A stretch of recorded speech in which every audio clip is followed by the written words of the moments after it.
Autre sujet d'actualité dans cette même province de la Lomami, la population du groupement de Kibumbu au secteur de Lubao dans le territoire portant le même nom alerte sur le manque d'eau potable dans cette entité.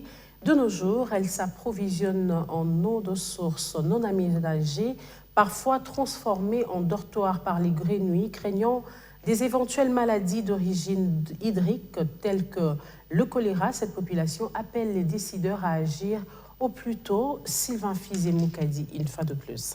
Le constat reste amer au secteur de Lubao dans le groupement de Kimbumbu, plus précisément au village Neshi et Lubamba. Nous sommes dans la province de Lomami.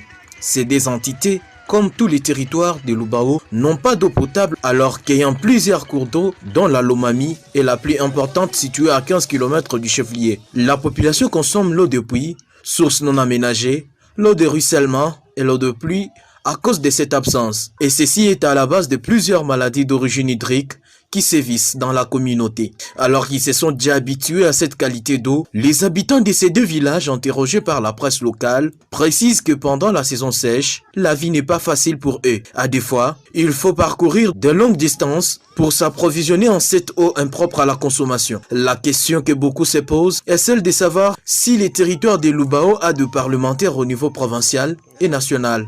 Car, disent-ils, cette situation perdure et aucune solution n'a été trouvée. Cet habitant interrogé trouve opportun d'interpeller le gouvernement central. Ici chez nous, nous avons un problème d'eau potable. Il y a des fois la pénurie que l'État congolais songe à nous. Signalons que l'amélioration de l'accès aux infrastructures socio-économiques de base telles que les routes, les infrastructures de desserte en eau potable, la desserte en électricité et en rendant facile l'accès aux services sociaux de base par le gouvernement national et provincial ou par une coopération internationale, améliorerait la vie des habitants du territoire de Lubao.